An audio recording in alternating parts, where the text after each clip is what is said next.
The Word of God is alive and powerful, sharper than any two-edged sword, piercing even to the dividing asunder of the soul and spirit, and of the joints and the marrow, and is a critic of the thoughts and intents of the heart. All Scripture is God-breathed and is profitable for doctrine, for reproof, for correction, for instruction in righteousness, that the man of God might be mature, thoroughly furnished unto all good works. Study to show thyself approved unto God, a workman that needeth not to be ashamed, rightly dividing the word of truth. John 8:32 and 36, and you shall know the truth, and the truth shall make you free. Therefore, if the Son makes you free, you shall be free indeed. 2 Corinthians 3:17, now the Lord is the Spirit, and where the Spirit of the Lord is, there is liberty. Romans 8:21, because the creation itself also will be delivered from the bondage of corruption into the glorious liberty of the children of God. Psalm 63, 3-5, because your loving kindness is better than life, my lips shall praise you. Thus I will bless you while I live.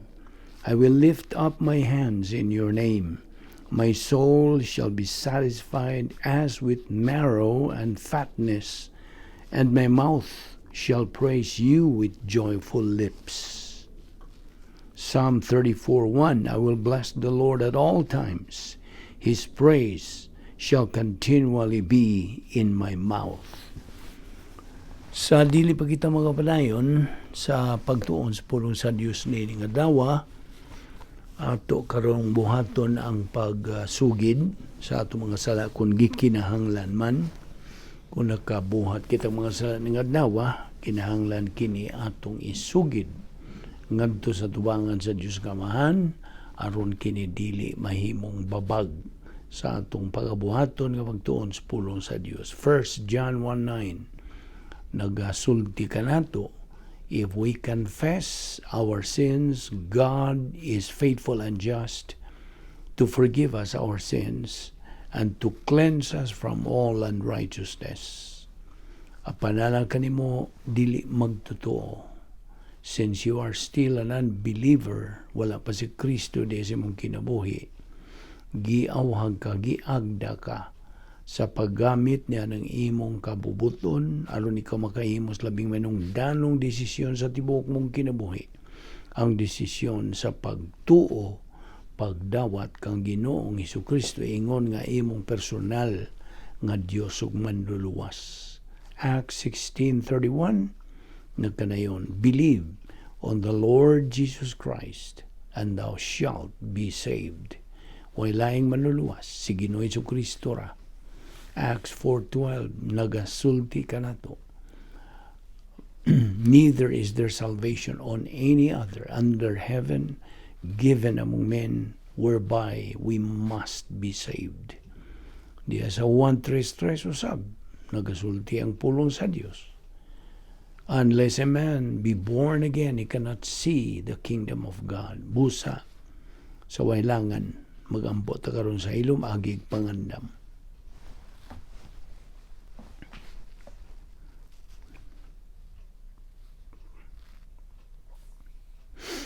Let us pray. Amahan namong langit noon, nagamasalamat kami kanimo ning lain usab nga higayon.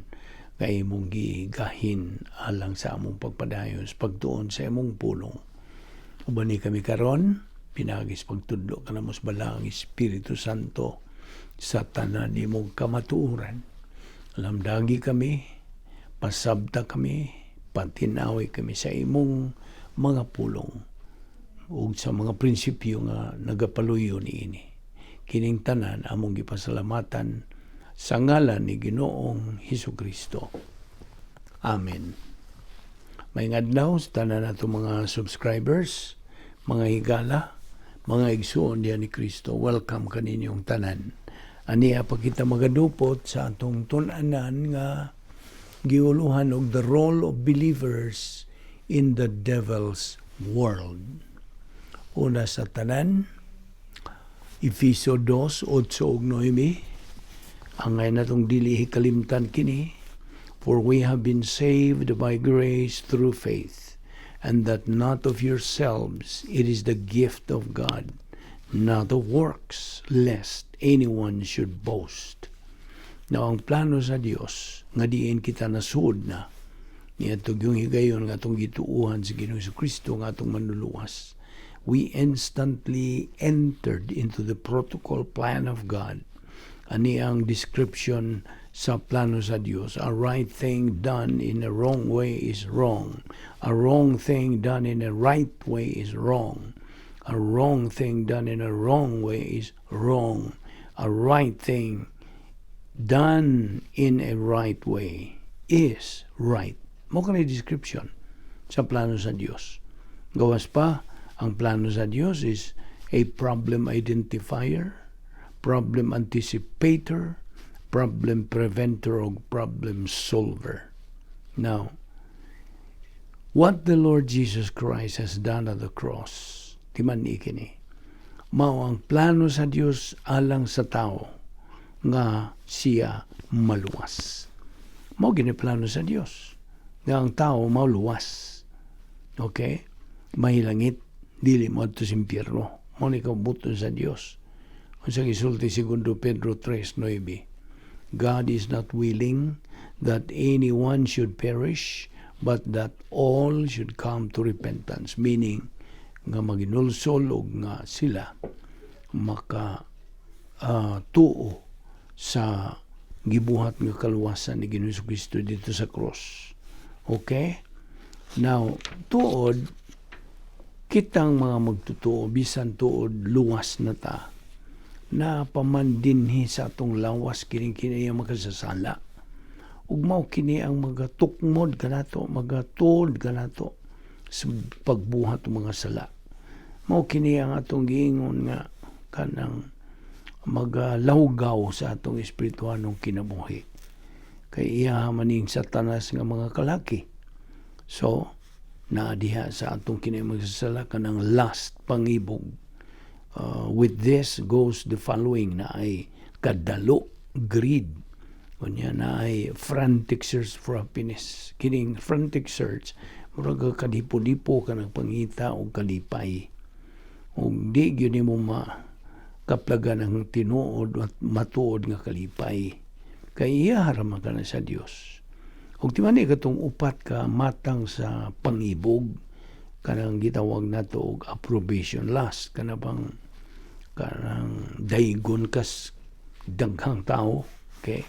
Kaya approbation, ikaw mapopular ba tingali mabantugan ka na o unsa, that's lust, pangibog ka na. Sunod, materialism lust, ang imong pangibog sa mga butang, mga detalye sa kinabuhi.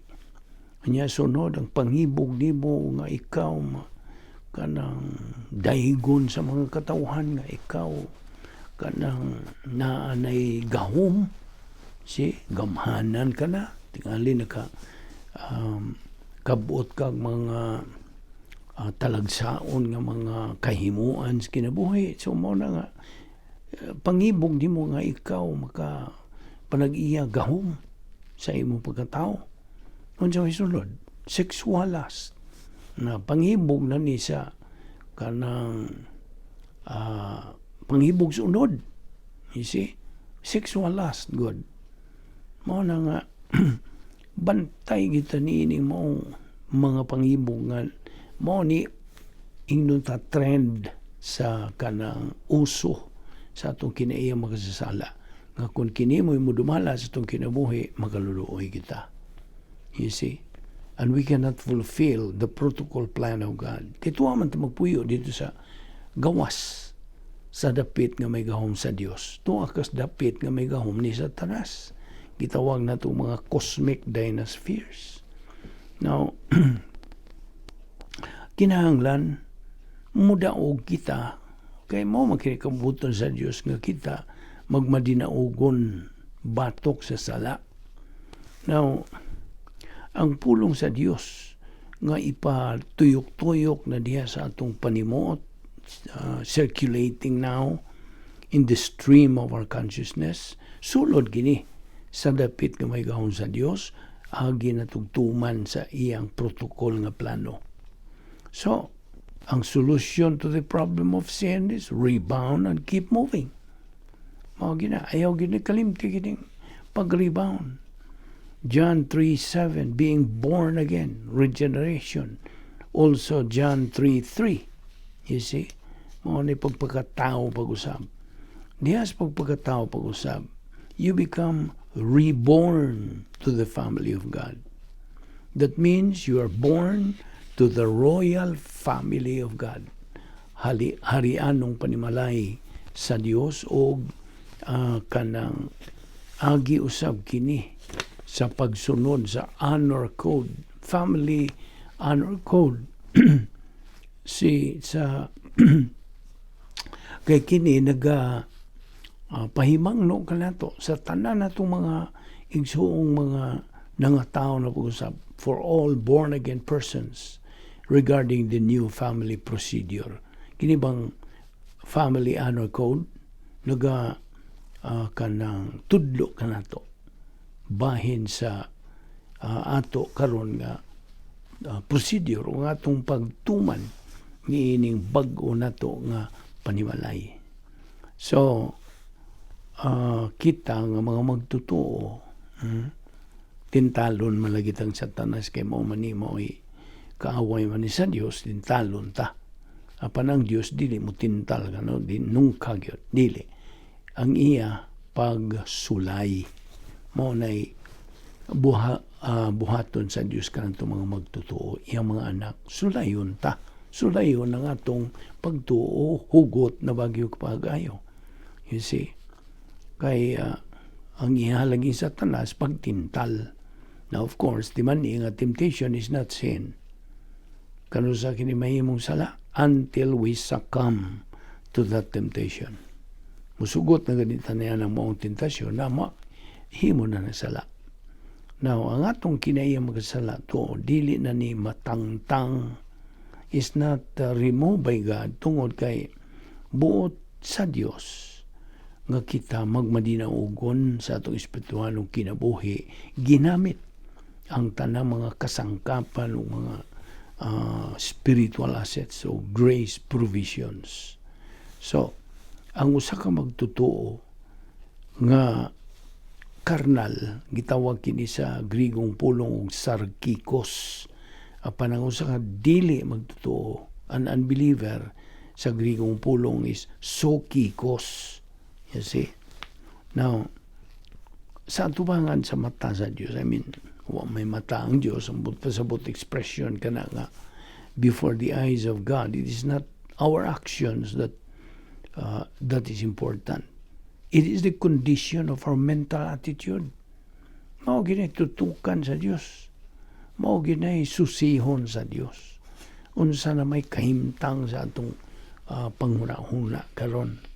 Ang Biblia na kanayon, what we think is what we are. Tinuod.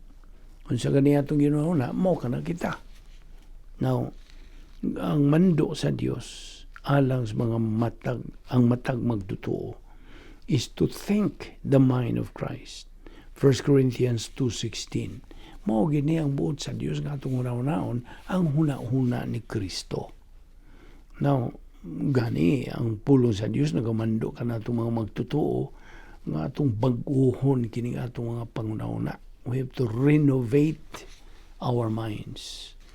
Kay ang katungdanan o responsibilidad sa matag magtutuo dinhi sa ikaduhang bahin sa plano sa Dios mao ang pagtubo diya sa grasya o kay balokang Ginoong Kristo, segundo Pedro 3:18. Now, tiwanin itong tulo ka bahin sa plano sa Dios: salvation, believer in time, and believer in eternity. Ato na po ning ibalik, di ba? Now, the spiritual life Espiritualong kinabuhi is magtotoo, gitawag na kini karon nato og kinabuhi luyo ug labaw pa sa gnosis. The spiritual life is life beyond gnosis. Now, kinahanglan natong masayran ang gugma sa Dios nga which surpasses knowledge, all understanding. God already provided every believer the assets for the believer to be a winner. Na, kabuton sa Diyos nga kita mahimo mga mananaog. Now, that's why we are studying God's Word. Kaya matanan ng mga protokol nga pumaagi sa Diyos unsaon nato pagka mananaog ingon nga mga anak sa Diyos. Now, we have to know the love of God, life beyond gnosis. Ephesians 3:19 kana. Now, sa dihang mo gamit na kita sa mga gipagsangkap sa Diyos kanato, when we use God's provisions, din si kaduang bahin sa plano sa Diyos, mahimo kita nga kana may puruhan nga mahimong mananaog kalagmitan, makakabuot kita ingon nga mga mananaog nga mga magtotoo. Now, timan niyan tong higayon nga atong gituuhan sa Ginoo Kristo at the point of salvation, nagasangkap na sa ang Dios kanato sa katwan siyam ka mga dili na mabakwi nga mga kasangkapan, 39 irrevocable assets ug usa ka revocable asset. Now, niyan tong pagkatao ni mo pag-usab, nahimo ka ng bag-ong binuhat. You became a new creature. Now, timan itong akong giingon nimo nga, ang magtotoo nga magalunang sa kasalanan, meaning na-carnal siya. Kini siya, term kini siya sa Grigong pulong og sarkikos. Apan ang dili lagi magtotoo, gi-term kini siya og sukikos. So, ayun na nakalimtipon. Okay? Now, as a sarkikoy, kini sarkikoy, carnal believer, ang usa ka sarkikoy, magkakinabuhi kini siya, sama sa usa ka sukikoy. Sukikoy, unbeliever. You see? Now, carnal reversionistic believers are self-righteous. Unsay buta sa wag? Matarong silang kaugalingon. Kini mga karnal, mga reversionista, mga magtotoo. Kanya gawas pa niya na sila matarong silang kaugalingon, kini sila mga legalista. Gawas nga legalista, mapahitason pag yun nga mga tao. So, mabita na diya sa Jeremiah 17:5 and 7, nagkanayon ang pulong sa Diyos. Blessed is the man who trusts in God, but cursed is the man who trusts in man. Musalig na kag tao, mo na, kaluluoy ka. E pakyas magyuna. Tanang mga solusyon nga tawhanon pakyas. Huwag yo'y kanang pagkalampos niya na. Kay, kung na mga suliran sa usa ka dili magtotoo, so, unsa, mangita siyang paagi nga iyang sulbahon siyang paaging tinawhanon. Natiman niya ang prinsipyo. Man's solution is no solution. Only divine solution is the real, genuine solution. So, dili solution ang iyahas tao. Dili. Pakyas magyod. Now, di ba ako ka nang gisultihan kaniya ito nga ang usa ka negatibo nga magtotoo gi-kumparar kini siya sa tao nga white jewels. Now, kaniya tugod uso manguning jewels sa relo. Now, ang ruby that functions inside the watch, unsa nga namang ruby man? Kaya ang ruby di mahilis. Okay? So, when somebody asks, Pila may jewel sa imong relo?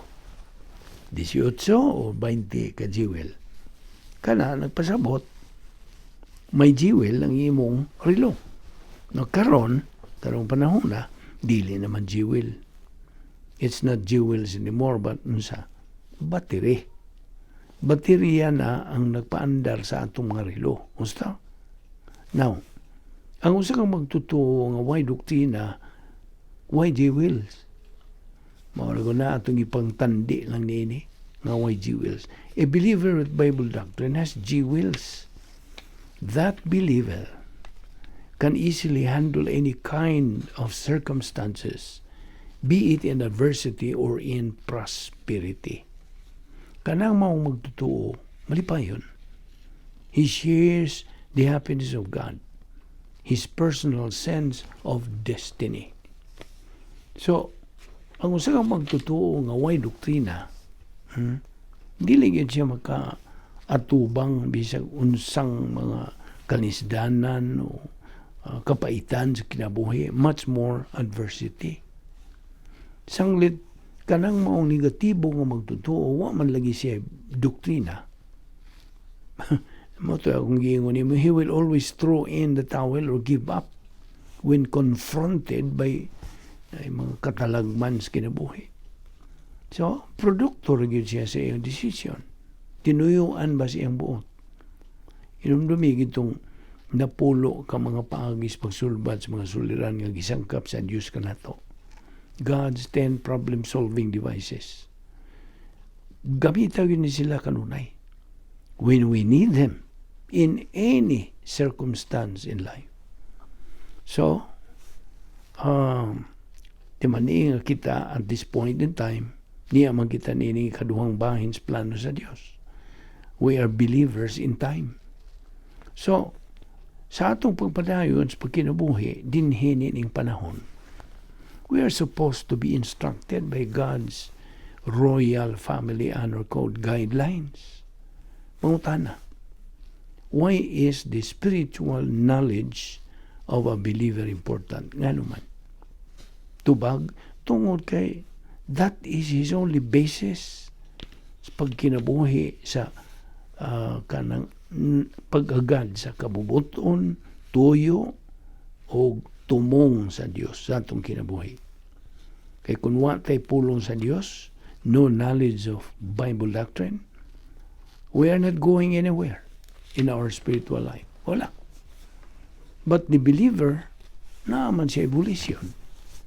Timan nina, naaman tay kabubuton. With that kabubuton, nagatubang kita kanunay sa volitional responsibility sa matag aspito sa atong Kristohanong kinabuhi. It is tragic nga daghang mga Kristohanon karong panahon na naghuna-huna, nagdahom na sila nagkinabuhi sa Christian way of life. Bisan tulog, wa sila pulong sa Dios. Kini mga tawhan na mga hipokrito, mga maot. Wa tayo mahimo. Mao man description ni mga tawhan na. Mga igsuo nato, diyan ni Kristo, they are fellow believers. Apon wa sila maga-function sa kanang husto nga mga pamagi protocol sa Dios sa pagkinabuhi sa Christian way of life. Now, kinsa may kanang dasig, kinsa may nagadasig or motivate this kind of believers. Ang ilang kaugalingong kanang pinagis lang kaugalingong kabubuton, sila mitugot sa ilang kinayang makasasala nga mo'y mudumala silang kinabuhi. So, it is this area of, ang ilaha kining area of weakness nga mo'y nagadasig kanila in their personal life. Ang pulong sa Dios, nagatudlo kanato mga magtutuo, nga ang Dios, nagasangkap kanato sa tanang mga pamaagi aron atong ma-suppress kining gahom sa atong kinayang makasasala. Pinaagi sa pulong sa Dios, particularly God's 10 problem-solving devices, Ang usa ka magtutuo can be victorious over his old sin nature's control. Mahimo. Hinumdumi. Katong formula nga, knowledge of Bible doctrine plus faith equals spiritual power. Mao ka na hinungdan nga, no?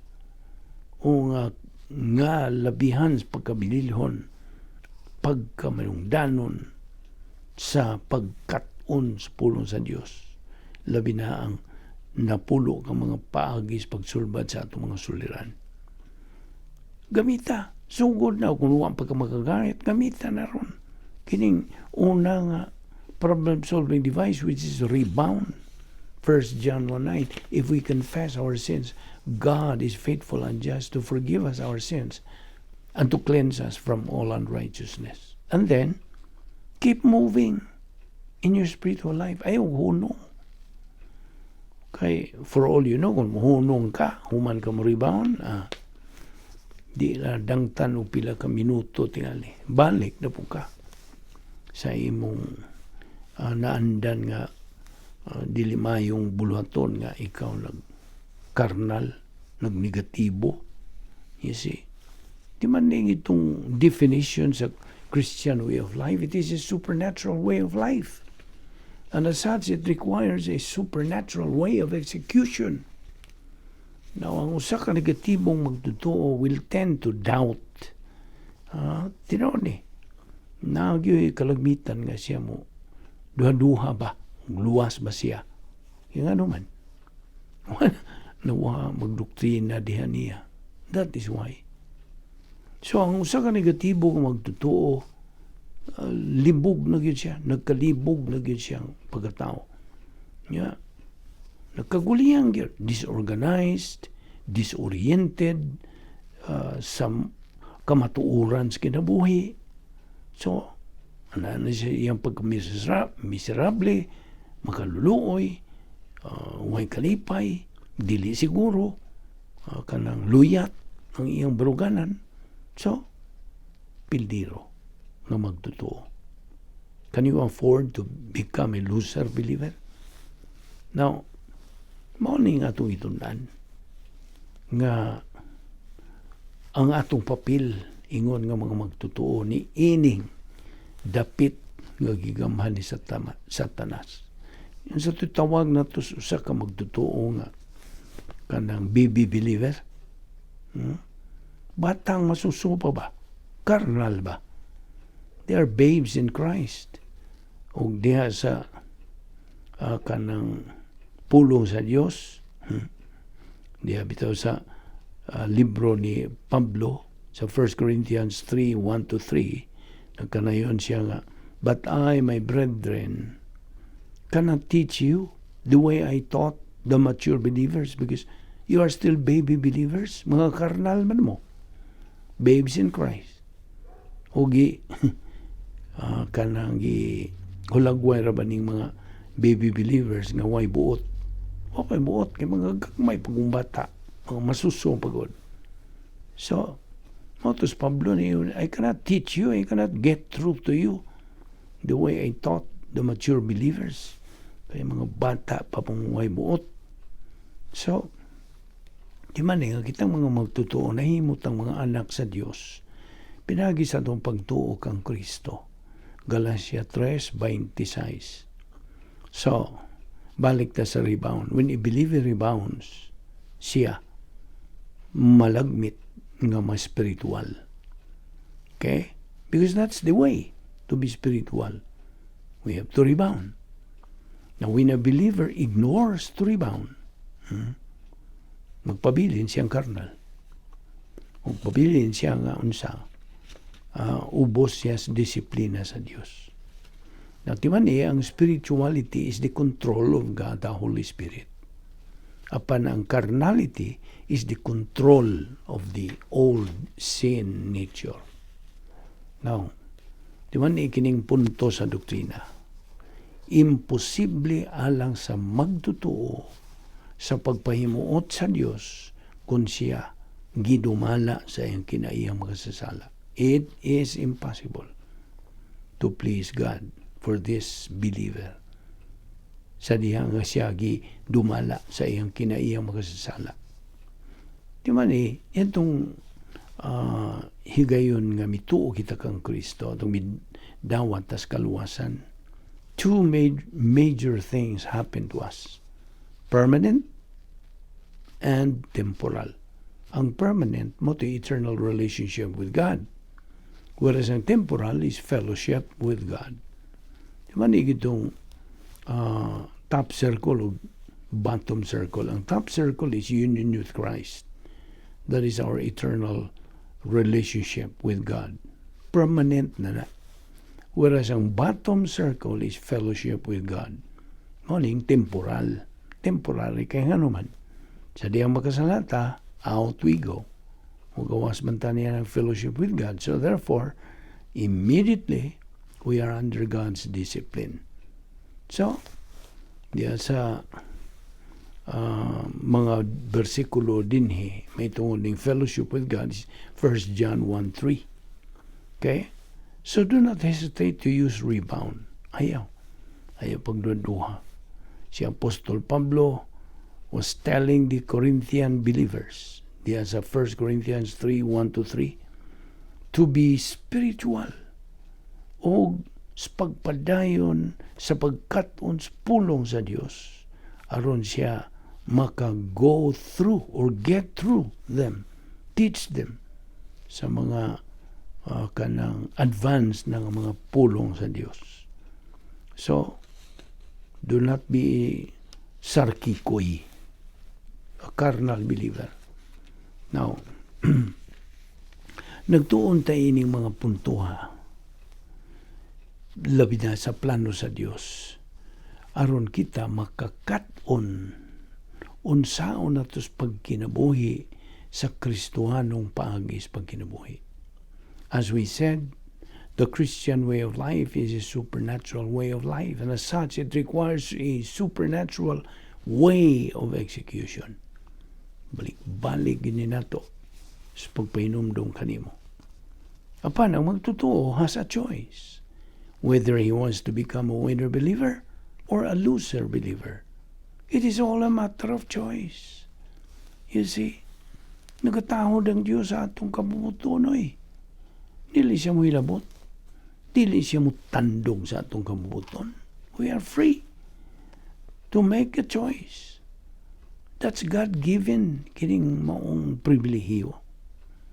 Now, we have already studied the fact that a person who believes in the Lord Jesus Christ as his Savior, doon ay duha ka mga butang nga nahitabo nga na kaniya. Union with Christ eternally. O fellowship with God temporarily. Kining duha ka mga butang had changed that person automatically. Diya gyud sa higayon sa iyang pagtuo kang Ginoong Kristo. Karon, ang usa ka magtutuo who does not know this particular doctrine mentioned is a confused, disoriented, disorganized person. Bisan tulog siya magtutuo. Luwas siya ka tao. Diba, itong prinsipyo nga once a believer, always a believer. Kaya usa sa mga provision sa Dios sa matag magtutuo is rebound. Muna grace recovery.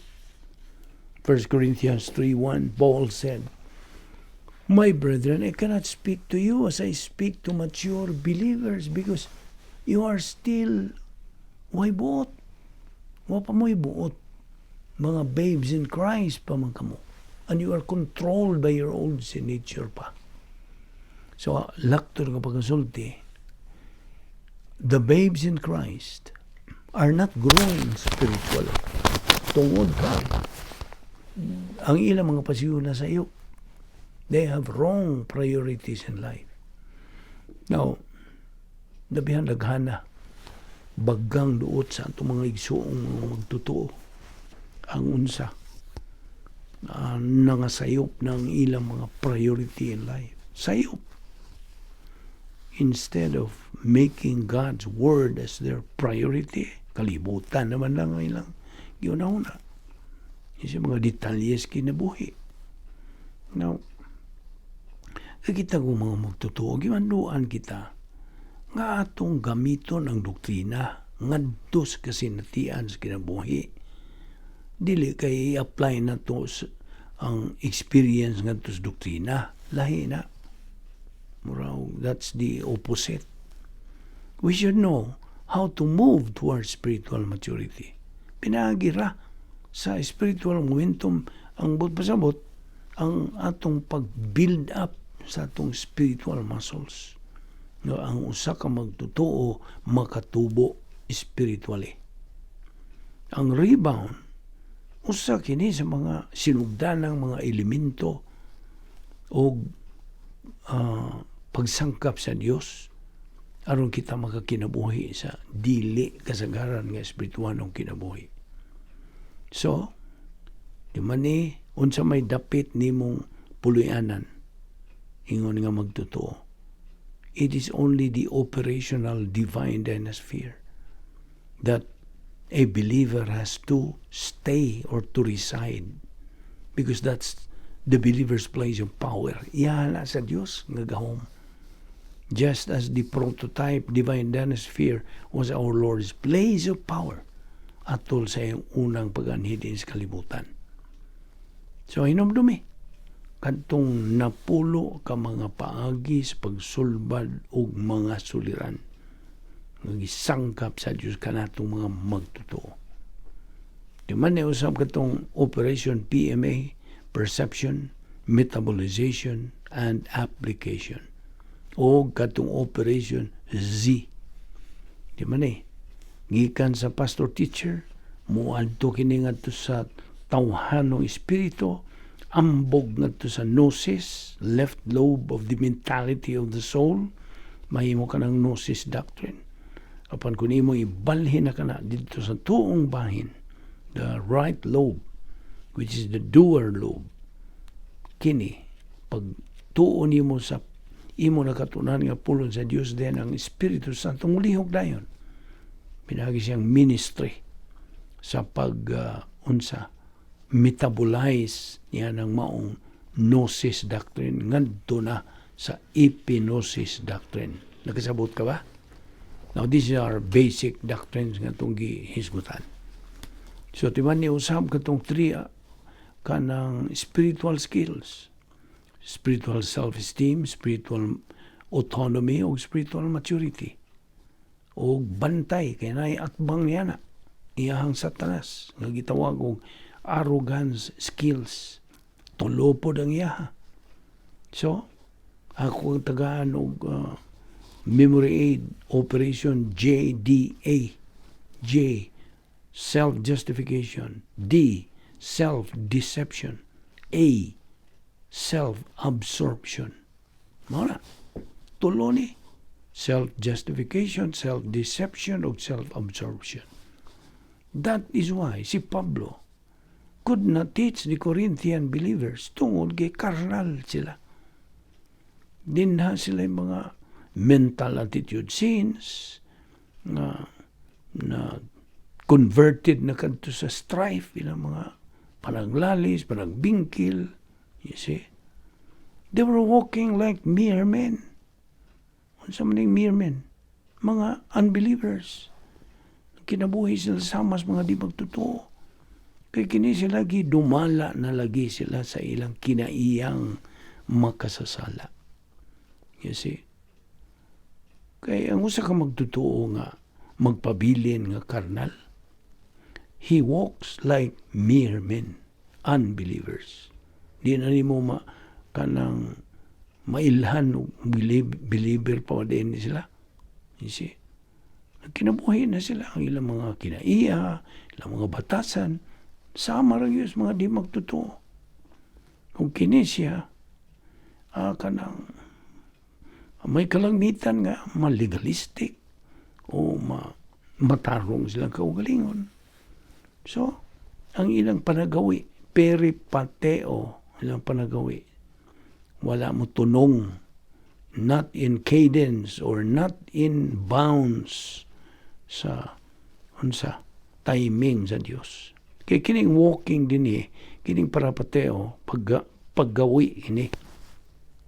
Ang ilang panagawi din pasabot nga, wa sila matunong, wa sila may luna. Not in sync sa timing sa Dios. How they talk, how they act, but what is inside in their mental attitude, mo na'y mahinungdanon alang sa Dios. O kining phrase nga, mere men, nagkaulugan kini, you are controlled by your own signature. You are carnal, you are reversionistic, o ikaw lang kinabuhi sama sa dili magtutuo. Although this believer is carnal, lagi mawa ang iyang kaluwasan. No. He has not lost his salvation. God still loves that carnal believer like the way He loved him. Sa diyang didto pa siya sa sulod sa operational divine sphere. Hinumdumi, kanunay yung hinumdumi kini. Paggamit sa rebound technique, the recovery provision. Di ba nila? Ug I hope na sil-sil na yun na nimo ka ng maong versikulo sa 1 John 1:9. Now, right after you rebound, you are back in fellowship with God. You see? Balik ka na dayon sa imong pakig-ambitay sa Dios.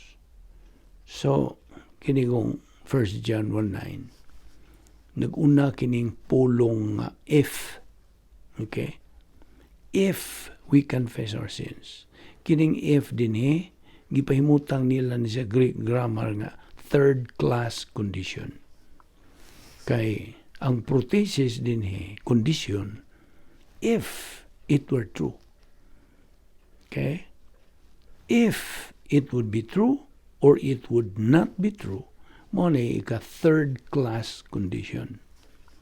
Then the result, ang apodosis, resulta of confessing our sins to God the Father. Bona, only a believer can use rebound. Di man igina. Why post kini sa mga di magtutuo? Dili kini magamit nila.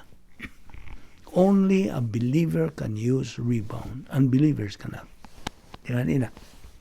Now, asking forgiveness, dili ni legitimate. Dili ni legitimate. It is only confessing homologeo. Unsa ba pasabot gyud homologeo? Greek word na. Homologeo means to cite, to name, to enumerate, to acknowledge, to admit. Okay? In general, this means to confess. Now, ang tanan na itong mga sala, gihukman din dito sa cross. Okay?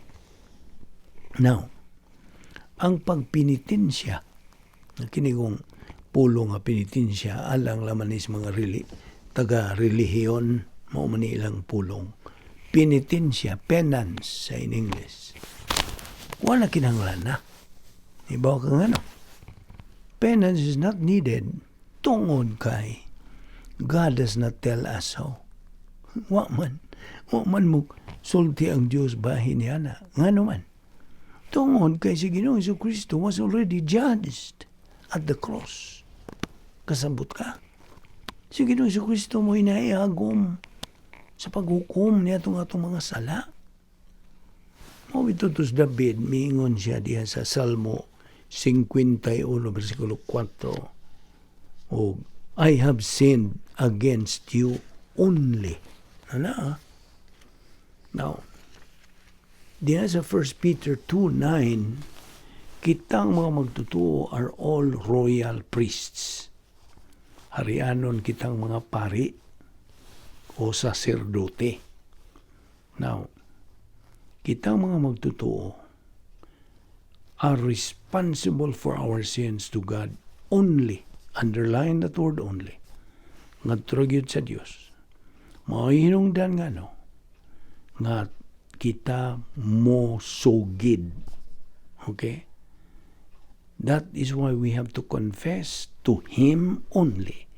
since we are royal priests. Samtang gina. God is not only faithful, kundili just pagid siya, magiangayon pagid siya sa pagpasaylo sa atong mga sala. 1 Peter 2:24, He Himself bore our sins in His own body on the tree, so that we might die to sins and live for righteousness. By His wounds you have been healed. Now, tuman nila, usa ka butang nga importante kayo. Hinumdumi ni. Ang 1 John 1:9, dili ni lisensya sa pagpakasala. It is not a license to sin. Kundili, it is a license to what? To serve sa pag-alagad. Lisensya kinila to sa pag-alagad. Kaya di ta makalagad sa Diyos kon nata naglulang sa sala. Hinumdumi kita. So, dili ni lisensya sa pagpakasala, kundi lisensya sa pag-alagad. Kaya binibo, sa dihang si Ginoong Jesucristo gihukman dito sa cross tungod sa atong mga sala, ang hustisya sa Dios natagbaw. Ug mahinungdan, He can now forgive us when we trust in Christ as Savior. Sabot? So we are now in phase 2 sa plano sa Dios sa atong kinabuhi. Believer in time. Now, God already has provided us all the assets in order for us to fulfill God's plan dinhi sa ikaduhang bahin sa plano sa Dios. Everything depends on God's grace. Tanan. Ang grasya as we know it, mao ang policy sa Dios. God's policy is grace. Iyahang Satanas naman po siya policy unsa may iya. Evil. Dautan. So, God's grace nagasugod sa paglihok dinhi sa atong kinabuhi from the point of salvation ngadto to the point of physical death or dying grace. Now, our Christian life, dili kini makalihok, dili kini maka-abanti, cannot move an inch forward apart from learning Bible doctrine. Bible doctrine reveals the treasures of God's plan for us. As we advance from being babes in Christ to spiritual maturity, only then can we begin to execute sa protokol nga plano sa Dios. Ang ikaduhang bahin sa plano sa Dios is what we have to focus, pag-concentrate right at this point in time. 2 Peter 3:18, but grow in grace and in the knowledge of our Lord and Savior Jesus Christ. Kaya dito sa phase 3, unsa man yung phase 3? Believer in eternity. Matod pa sa 1 Pedro 1:4 ug 5, and into an inheritance that can never perish, spoil or fade, kept in heaven for you. Na, kinsa man you, kamong mga magtotoo, kitang mga magtotoo, giandaman nini, gitagan-an na nini sa Dios. Nga sa diha nga kita mo biya gikan nining kalibutana, we are going to face God. 2 Corinthians 5:8. Now when we get to heaven, we will be there. Uban sa atong resurrection body minus our old sin nature. So, tuan na ta sa eternidad. Believer in eternity. Phase 3 sa plano sa Dios. When we get to heaven, we're going to see and come face to face kang Ginoong Jesucristo with His resurrection body ug kita with our resurrection body also. Uban usab sa atong binanhaw nga lawas. Didto sa langit, we are going to know each other. Mag-ilanay kitang tanan didto. So, Di nilang una kita kutob, nini nga itong pagtuki, bahin ini. Remember, our title is still The Role of Believers in the Devil's World. Magampo ta.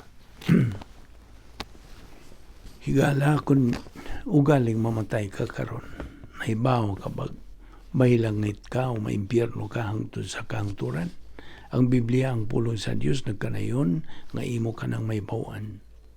Now, kini akong i-address kanimo, dili magtotoo. Wala pa si Kristo sa imong kinabuhi. Ako kang gipangutana ni ining maong pangutana sanglit, mao kining labing minungdanong pangutana sa tibuok mong kinabuhi. Luwas ka ba? That's the main question. Di question kung ikaw sakop bago sa kasimbahan. Di pod question kung ang imong kinabuhi talahuron bagyo, dalaygon, o you're being praised by people. Dili ka na mo'y main thing. The main thing is, luwas ka ba? Higala, aron ka maluwas. Una sa tanan, kinahanglang mo angkon ka nga ikaw usa ka makasasala. Admit that you are a sinner. Romans 3:23 says, all have sinned and come short of the glory of God. Kitang tanan. So, sa laktod nga pagkasulti, ang kaluwasan pinagi lamang, sa pagtuo lamang, kang Kristo lamang. Now, di man ipag-ayo, ang bugtong pagtuo nga kaluwas sa mga magtutuo ni Kristo, maurang ilang pagtuo. Pagtuo nga way pagdugang niya na, way binuhatan. Pagtuo ra gyud. Tumuo ka kang Ginoong Jesucristo, ikaw maluwas, mga buhat, Kapitulo 16, versikulo 31. Samtay gala, ang pagtuo lamang kang Ginoong Jesucristo lamang mao ang bugtong paagi sa kaluwasan ug wala na ilahin. Duha ra imong kapilian, mutuo ka kang Kristo ingon nga imong maluluwas ug ikaw maluwas. Or musalikway ka ba kaniya nga maluluwas ug ikaw mahinukman. Pili. Apan ang pulong sa Dios diha sa Juan 3:18 nagkanayon man ang dili mutuo mahinukman ang daan. Tungod kay wa man siya mutuo sa ngalan sa bugtong anak sa Dios. Musa, sublion ko sa pagpahinumdum kanimo higala. Tumuo ka kang Ginoong Jesucristo ug ikaw maluwas. Magampo ta. Balaan mo nga Diyos, nagpasalamat kami kanimo nining laing higayon sa among pagtuon sa imong pulong. Salamat nining matamis nga higayon. Dala kami pagbalik ugma aron kami magkapadayon nining among spiritual momentum. Salamat niya among Bible study through the YouTube sa Vic Balbido Evangelistic Ministry. Kining tanan, among gipasalamatan sa ngalan ni Ginoong Jesucristo. Amen.